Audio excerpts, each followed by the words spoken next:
published time, the 27th of November 2018, 1739. Edited time, the 28th of November 2018, 8:35. The Integrity Initiative claims to be a group fighting back against Russian misinformation, but leaked files show a clandestine network of influencers that manipulate European politics with the British government's backing.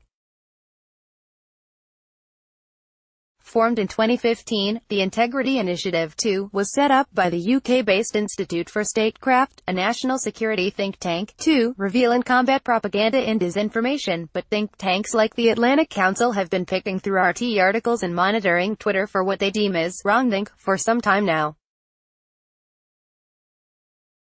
What's different about this one? Well, according to documents leaked online this month, the two is more than just a network of like-minded neoliberals. It's a large-scale information service, whose influencers are drawn from political, military, academic, and journalistic communities, and answer to the British government. Also on RT.com, EU-wide anti-Russian PSYOPs program confirms UK GOVT funding. Anonymous denies leak. The SETUPA project proposal form, signed off on by the British Foreign and Commonwealth Office, details the extent of the operation.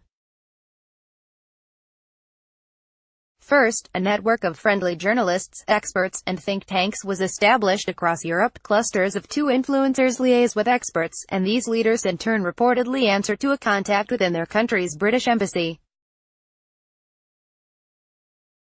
Hackers who leaked the file and claim to be anonymous, though a major anonymous account has denied the claim, say the use of contacts in British embassies shows that Britain uses plausible excuse to create a global system of information influence and political interference into affairs of other countries. Clusters, not cell spies during the Cold War, were organized in cells.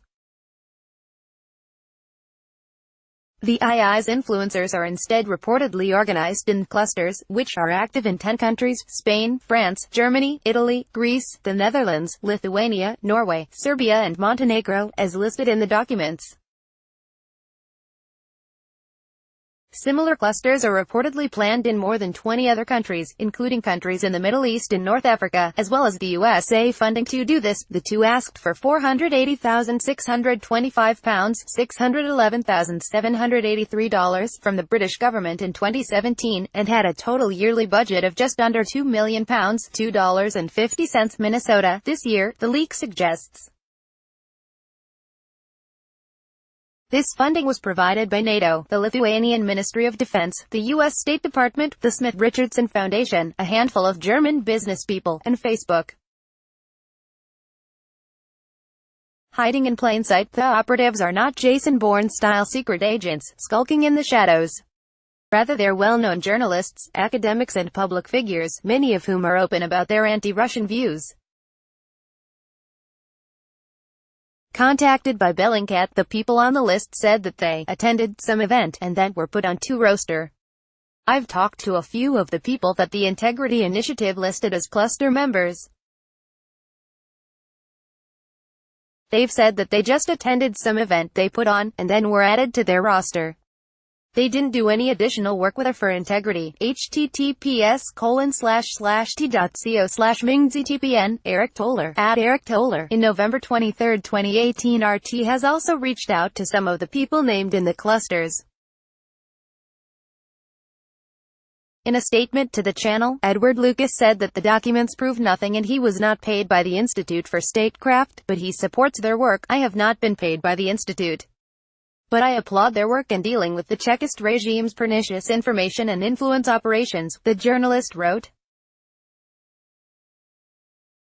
He added that it is better to investigate what he called real Russophobia, accusing the Russian government of looting the nation, bullying neighboring countries, and murdering its critics. Meanwhile, Stephen Blank, senior fellow at the American Foreign Policy Council, called the leak utter nonsense. Influencers in establishing a presence, the clusters were tasked with finding friendly, anti-Kremlin faces.